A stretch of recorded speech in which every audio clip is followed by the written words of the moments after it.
Lads, we are back. The second edition of the trade deadline preview, whatever we're calling this. We had Baumgartner on. Good talk. Thank you again, Alex, for coming on. And now Curtis is back. Curtis, how are you, my man? I'm gonna give applause to myself. I'm great. You know what? After the first episode, how much I took it off the rails, and surprised I got the call back. So I'm happy to be back. And I'm kind of feeling in a weird situation because I know I'm gonna have to live up to the hype of Alex starting this off. So looking forward to doing my best to keep up with him. Well, first off, I think we should say in a few days it's a big day. Happy early birthday. Thank you. I appreciate it. So the Penguins are an interesting team. They withered the storm of injuries to start the year, as we know. Big part of that was our boy Evan Rodriguez, and since then they've been flying. They're basically starting to get ahead of the Rangers when it comes to the divisional spot and all that. It's going to be an interesting trade deadline because it's fair to say this could be the sort of final big push for the Penguins. Alex, why don't you start us off here? Yeah, I want to start with one particular player, actually a former Leaf. Leafs legend, one might say. Sure, I guess. Yeah, I guess. Leafs legend, Kasperi Kapanen. The last little bit has been rough for him. I know he's been scratched the last few games or so.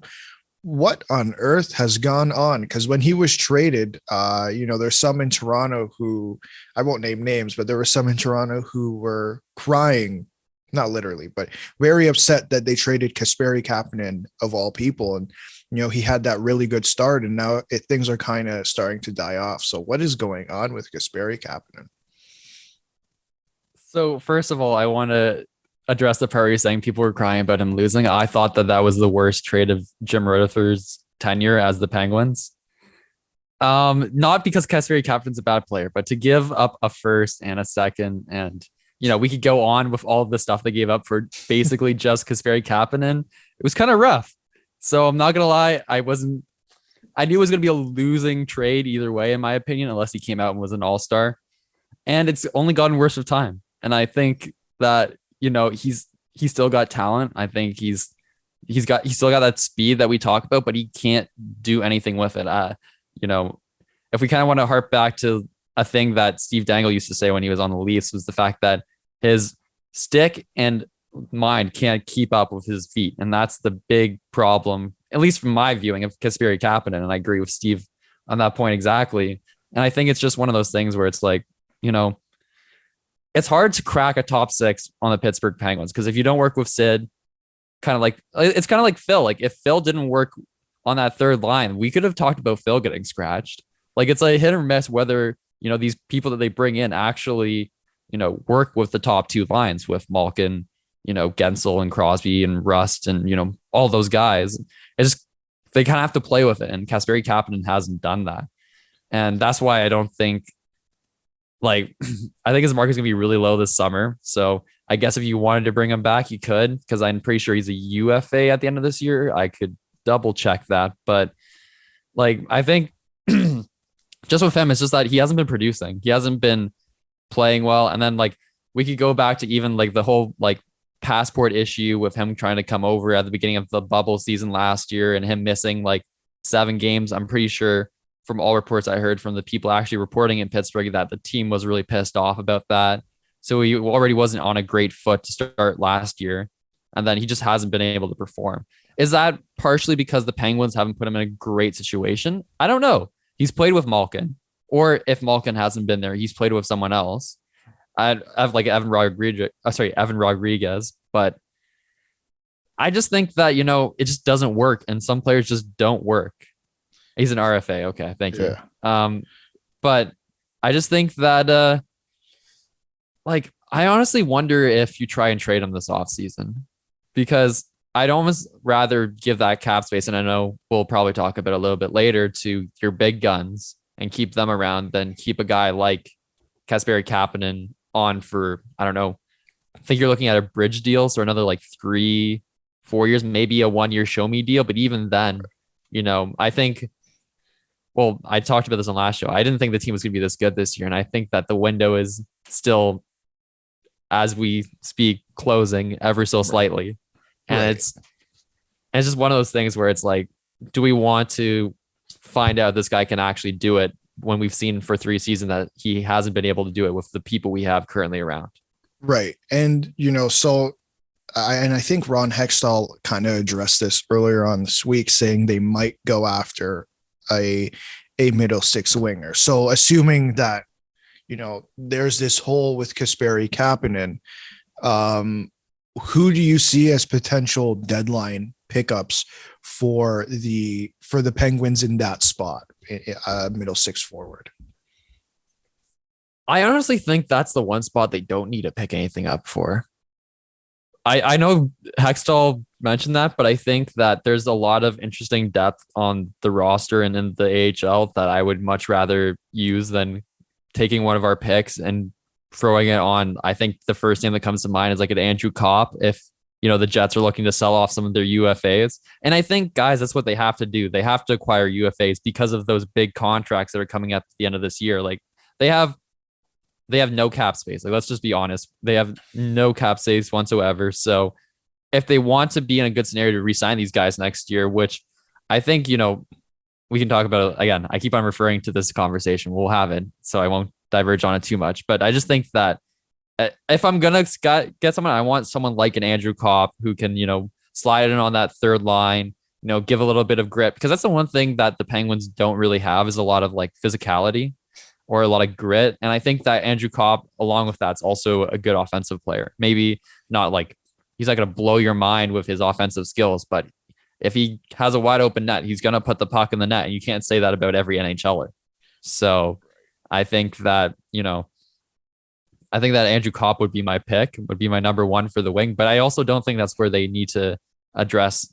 That's not their biggest need at this point. Okay. So, you before we started recording, you did say you had a list of candidates that you think that the Penguins should go after. So you don't believe Ron Hextall. Who do you think the Penguins should go after then?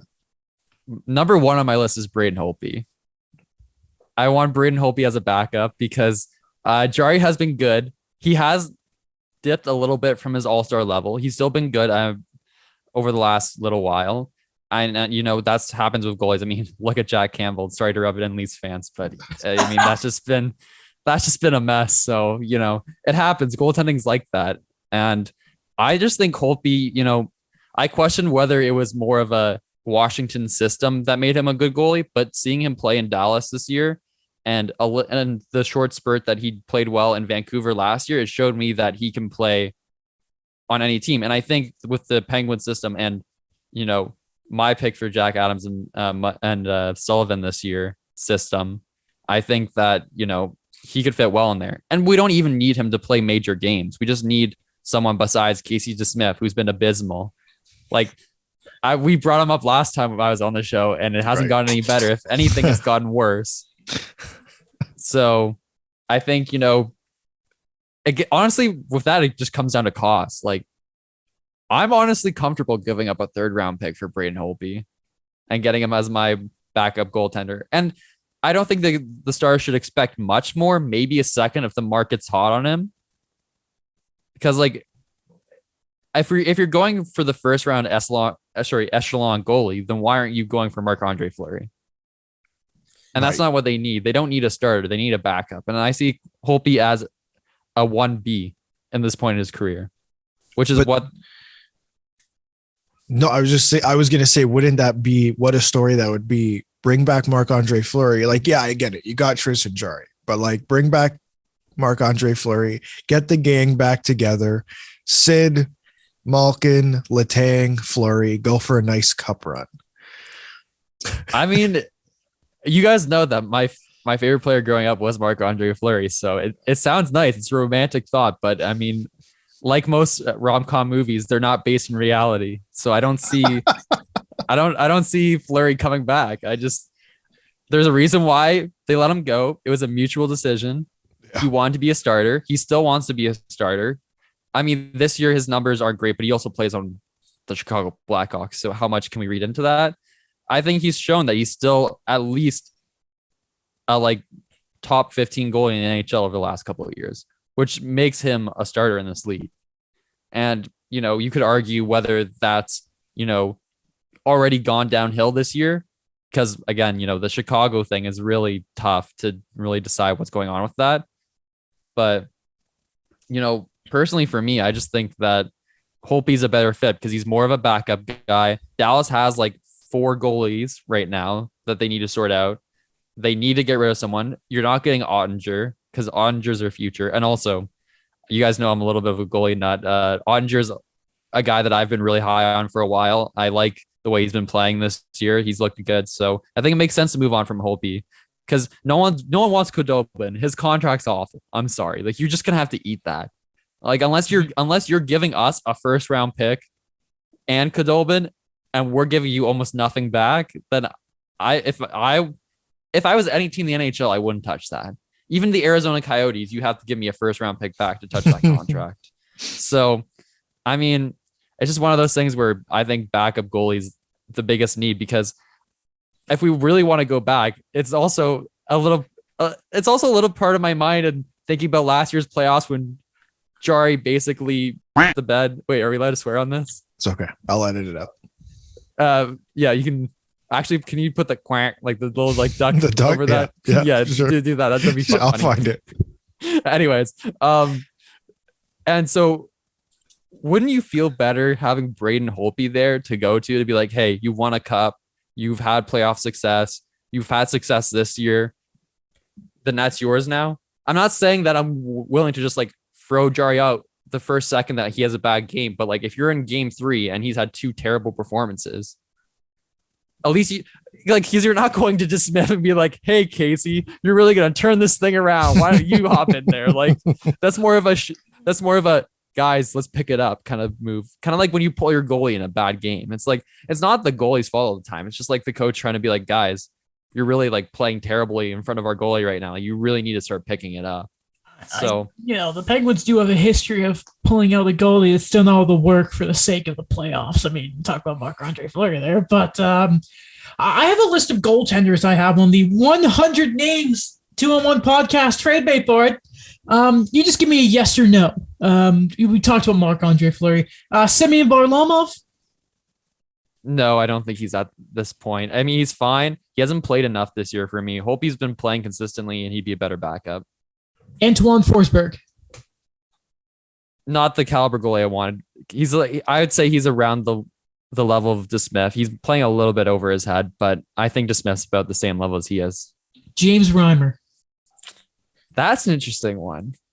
But if we want to, I know I'm supposed to talk about the Penguins, but I think the Leafs should go for him, honestly. Oh, you're going to play with Alex's heart here. So do I. Not just because I think that it would be funny to have him go back to Leafs. I also think that, well, he's injured now, so it's kind of tough. But I think he's just shown, especially even in Carolina last year, he was good last year. So it's not like a fluke year where he just happens to have a good year. Mm-hmm. So I think that, he's a good goalie. I don't think he's going to go to Pittsburgh. I wouldn't, honestly, if like I could get Reimer for a cheaper price at Holtby, I would be like, oh, I'm okay with that. I mean, Peter Mrazek. Well, if the Leafs trade Peter Mrazek, who's playing net for them? Oh, this is for Pittsburgh. I know, but like for the Leafs, who's playing net for? I believe in Erik Källgren. Oh wow! No, I don't Someone know. No. This is the thing. It's like, the Leafs are very good in the sense that they have a lot of prospects even still and on defensive forward. But when a goalie guy like me doesn't even know a single one-year prospects besides Joseph Wool, and I guess Ian Scott, but he's playing in the ECHL right now, and I don't think he's NHL ready, then you can't trade Mrazek. You can't put one of those guys into a scenario where they're just going to drown. Like it's literally like throwing a baby into like the ocean. Yeah. It's you can't trade him without getting something back. And also the cap. Like I'm thinking the Penguins goalie. cap situation and then Mrazek. Yeah, that's also the big part. He's getting paid, what is it, like $3.5 million this year? Yeah. You guys aren't letting me have any fun here. So I'll give you 2 more names here. We'll just skip over Mike Smith, shall we? Jonas Korpisalo. Jonas Korpisalo. he's still young, which makes it interesting. Mhm. But that's more of a long-term play. And I think the Penguins goalie long-term is Tristan Jarry. They made that clear when they traded Matt Murray, which also shout out Matt Murray. He's had a really good return to form since he went down to the AHL. So I want to give him a little plug here. Good. But yeah, I think they know who their goalie is. And I think this is also the thing. If we're looking long-term, we talked about this last podcast. They have 3 really good goalie prospects right now that are all going to need a spot to play next year. Because I know for a fact that Clegg is coming over from Europe next year to play somewhere in the Penguin system. So, I don't think adding a long-term goalie is really what they need right now. Then how about this will be the last goalie I'll throw at you, or it's going to be 2 of them, either a Yaroslav Halak or a Martin Jones. I wouldn't touch Martin Jones with a 10-foot pole. Yaroslav Halak is interesting. I think he's on a very steep decline right now, but I guess your logic is, in a backup role behind Jarry, if Jarry falters, he could be fine. And I mean, that's true, but I still think Holtby is better than all those goalies you just named because of all the reasons I said. I think he's their number one option. And the more that you keep on talking about goalies, I honestly would be willing to give up maybe more than a third for Holtby, depending on what the market's looking like. Mm-hmm. Okay, I'm going to ask you one more trade thing before we go to Sidney Crosby. Okay, because I want to say that there was one team scouting the Habs Seattle game last night, and I think it was actually, Pittsburgh. So, I mean, the Penguins, they got a history of having a lot of injuries on the back end. Need a bit of grit, a bit of toughness. I mean, I think Ben Sherrod can work. I think. So, man, I was waiting. Okay, I've been waiting for that. Can I just say I'm so happy that live on the podcast, I'm not the only one getting thrown Ben Sherrod trade requests. Balmer got it too. I'm so happy. Like today is my favorite. Are you saying the market day. is hot for Ben Sherrod? March 13th. If Chikrin's down, they're Klingberg staying, but then the Stars, if Heiskanen's out too long with mono. Also, that's a mistake. They should be trading Klingberg. Yeah, I know. They're not going to win the game. But, the market could be some defensemen off the market. Big Ben Sherrod. I think if you pay more than a 4th round pick for Ben Sherrod, you're sorely mistaken. Then that's not the comment on him as being a terrible player, because as everyone knows, to be in the NHL, you have to be a good hockey player. But his best role is as a bottom pair defenseman. I'm sorry. Listen, Adam, look at me. Yes. He got carried by Shea Weber for a whole year. And now you want a 1st round pick for him? Yo. Listen, I'm not the one asking. Look at the analytics. It's objectively awful. I'm just doing my part to campaign. Terrible. I'm just doing my part to campaign. He's a gritty. He's got leadership. He is objectively awful. Have you seen his penalty numbers in the postseason? They go up. I don't need to look at them. Penalties, his penalty numbers go up in the offseason. I watched him, man. I know.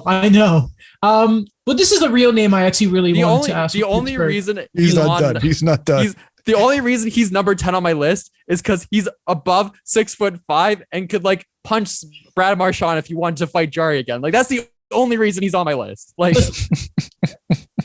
Sherrod, I'm telling you, you gotta just watch. Anyway, there's a real player. Whoever trades for Ben Sherrod and it's higher than a 3rd or 4th round pick, fire your GM. Fire them. Fire them instantly. Fire them into the sun. I don't know. Why are we doing here? Honestly, there's better defensemen. Call up Winnipeg. Winnipeg has a bunch of defensemen. I'd rather Justin Braun, honestly. There's other people I can think of over Ben Sherrod. And plus, Pittsburgh has a solid top 4 right now anyways, and does not need Ben Sherrod. You can straighten the 3rd pair. Yeah, for a 4th round pick. All it's going to cost you is Samuel Poulin. Anyway, there is a natural Montreal player I wanted to ask you about. The only good forward prospect we have. They could have been asking, looking at Seattle, but I'm not going to go that route.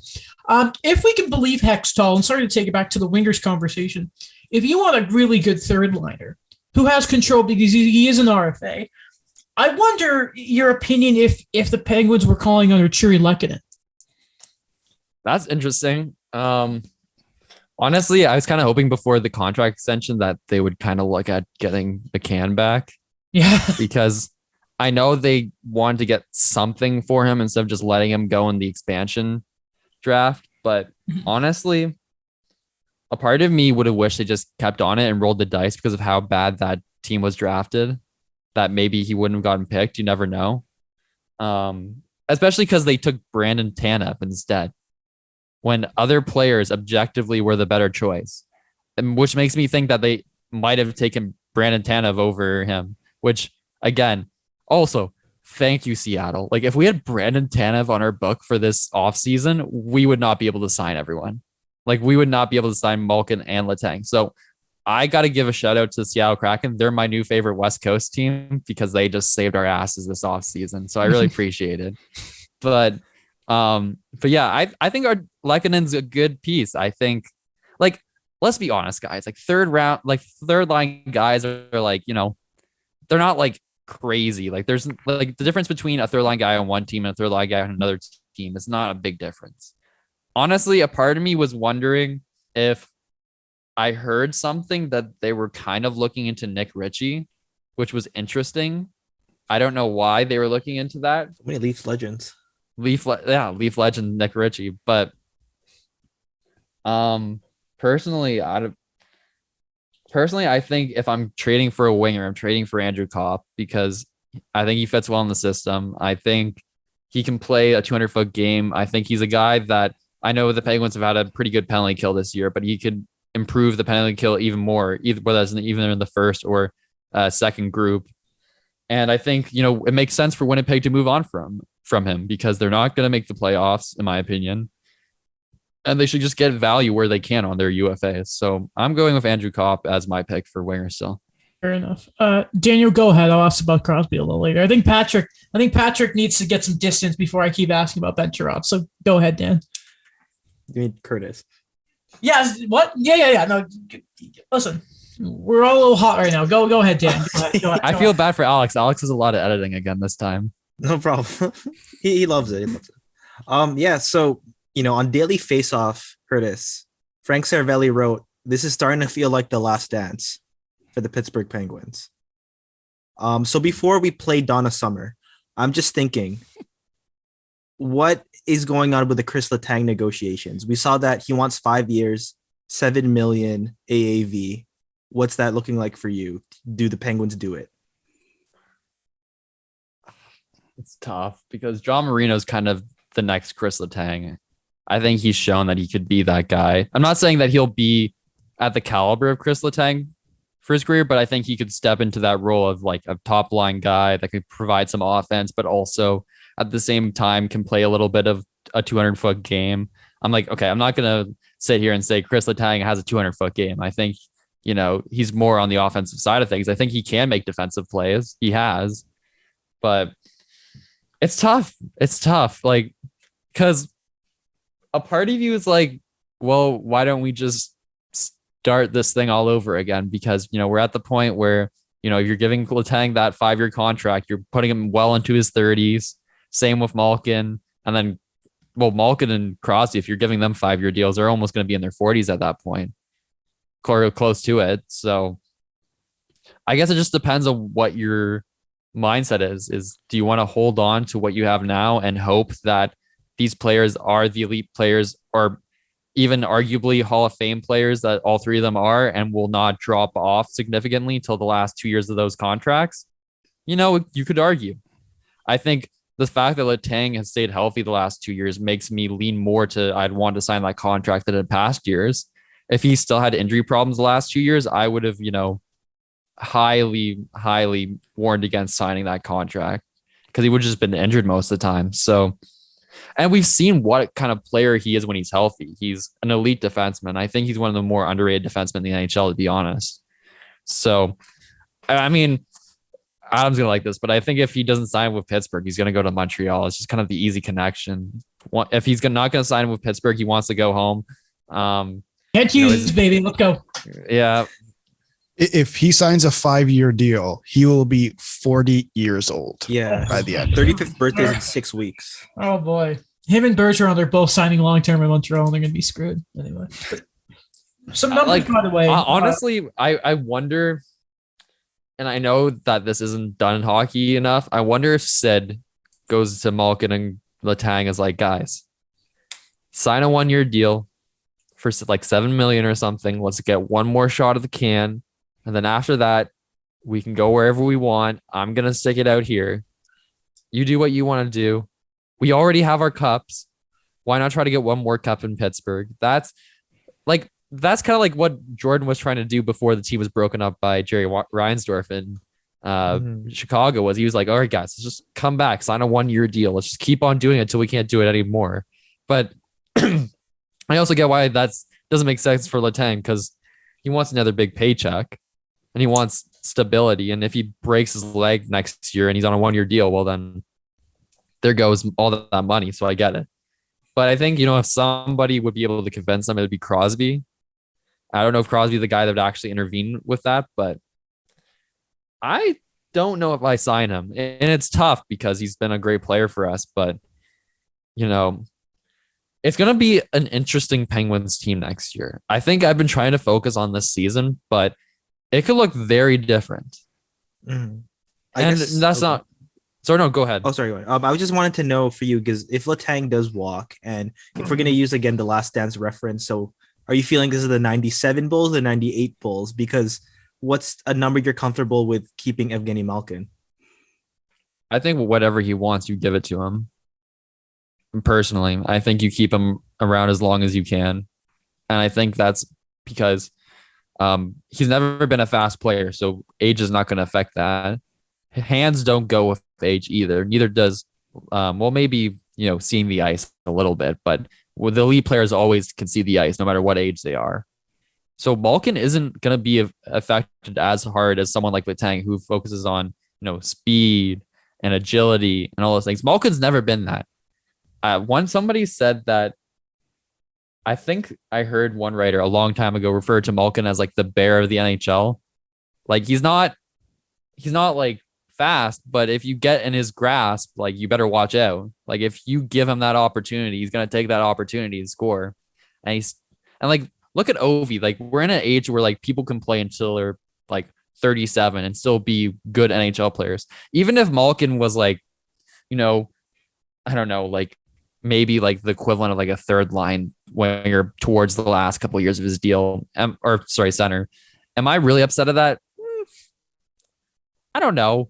Like, it's also like we don't have a lot of kids that he's taking up their spot either. Like, it's not like our pipeline's deep with young forwards that are coming up to try to get a spot either. So I think, the big mistake of all the bad rebuilds is them tire firing every person and then just starting with scorched earth. And I think when you have a guy like Malkin and Crosby, you kind of have to keep that leadership group around, at least to bridge the gap between their era and the next era. Will that next era be as good as this era? I mean, it'll be hard to compete because they had a pretty good era, but I guess only time can tell. Mm-hmm. Before we get to Sidney Crosby, who still is and will continue to be the centerpiece of this team moving forward, no matter what they do, I just want to know your thoughts on Brian Rust and what you see him going into the future. See, I think this is the reason why you try to get rid of Kasperi Kapanen, because Kapanen's money should be going to Brian Rust. Brian Rust has been and will be one of the more important pieces of this Penguins roster for multiple reasons. One, he's one of the few guys that has successfully played with Crosby and Malkin and on the third line in his career. You can plug him in on the top three lines, which, some people could be like, oh, well, that's just a third liner that can stick with Sidney Crosby. Well, find me another third line winger that can stick with Sidney Crosby and also be placed on the third line. Can't think of many other people. He's kind of him and Connor Sheary to a degree when he was with the Penguins are that kind of mold where it's like, you know what? We can bring up our level to play with the top players and we can keep that level on the third line and add another weapon. Now, if you want $7 million, I'm going to be like, okay, chill out here. Like, let's talk about this. But I don't think he's going to want that much money. So I think that he's one of the more important signings. I think, Letang obviously is important, but I'd argue he's more important because he's more important to this forward group, which is the identity of the Penguins. Adam, go ahead. I just want to quickly read 3 different stat lines here before I go to Sidney Crosby, just to put it in perspective. Beside the 3 cups, 632 points in 918 games for Chris Letang. 434 goals, 1,128 points in 963 games played for Malkin. How weird is it that those two haven't played 1,000 games? Crosby has. Isn't that kind of weird when you think about it? In 1,086 games, Sidney Crosby, 505 goals, 1,382 points. He's point per game in every single season. 47 games, 19 goals, 57 points. Sidney Crosby. The hard conversation, Curtis, as you know, who's somebody who lives in Toronto, has been dominated by Austin Matthews to many people. Others should be looking at the goaltender who's putting up historic numbers in Igor Shesterkin. I've lobbied for Cale Makar, how good he's been. McDavid's obviously McDavid. And I had this discussion with the guys last week that maybe we handed the torch away from Sid to McDavid maybe a little too quickly. You look at what Crosby's done since he's come back from injury or just his entire career. Where do you, as a Pittsburgh Penguins fan, see Sidney Crosby in the hierarchy of the league right now? And should he be in the Hart conversation this year? Even though he should probably, I don't know how many he has off the top of my head, but he should probably have more than he has, to be honest. It's a good question. I don't think he should be in the Hart conversation. I think the young guys are that good now. I think, first of all, I think it's Austin Matthews hard to lose at this point. I think he's going to smash a bunch of records. He's scoring at a better goals per game clip than Ovechkin did at his hottest point of his career. I'm pretty sure I saw. So how do you not give him the Hart, especially when the Leafs are one of the best teams in the NHL? And I'd argue the Islanders and Shesterkin are kind of not floundering, but they're kind of just starting to tail off as the season goes on. Not saying that Shesterkin isn't a good goalie. He's going to win the Vezina. I don't think it's a question, but I just personally think that it's weird, right? Because I think someone said it, like, Crosby isn't a sexy player. Like, he's not McDavid where I'm going to dangle through 10 guys and put a top corner. I think Crosby's still a top 8 player in the NHL. Mm-hmm. Considering his age, I think that's impressive. I think that we'd have a different conversation if he didn't have his concussion issues. I think he would still be one of the top players. I think he would even be higher up on people's all-time, not even just in the league right now, all-time rankings if, we didn't have that dirty hit in the outdoor game that caused him to miss basically the most part of 2 seasons of his career. Was that David Steckel? It was David Steckel. Of course. We can't talk though, because also on the ice that day was Matt Cook. So we cannot. I'm surprised anyone got off the ice that day. I cannot comment on dirty players, but I don't know. I just think that Crosby's still he's not underrated, but he's underrated when it comes to the top players, if you know what I mean. I want you guys to guess. I'll go through each of you one at a time, starting with Curtis. Guess how many Hart trophies Sidney Crosby has? I don't know if he has one. I think he has 1. Daniel? 2. Alex? I know the answer. I looked it up when Curtis asked. Okay. So How in the world does Sidney Crosby only have 2 Hart trophies? 2 Honestly, 2. What? It's because, like I said, he's just that, he does everything kind of player. He plays a 200-foot game. He can put up a point a game. That's why, if any prospect gets the Sidney Crosby comparison, they should be, happy with that, because that means that you're not just a flashy player. It means that you can also play the puck on the defensive side. It means you can strip the puck. I think, a big storyline over the last, I want to say 4 years now has been Mark Stone's ability to create takeaways. And I think Crosby's up there too, and his ability to create takeaways in the ice. So, I mean, I don't know if he really needs the Hearts though. I feel like in his mind, the cups are all that matter to him. I think, when him and Ovi eventually get inducted into the same Hall of Fame class. I think he's going to show up with all of his rings on his fingers just to show him off to Ovi, being like, you know what? You want to know why I'm the better player? Right here, rings. You know what? I actually want to look up how many Hart trophies Ovechkin has, because he must have one at least. You imagine that? You know how Shaq always gets upset because he's like, Steve Nash won 2 MVPs that I should have won.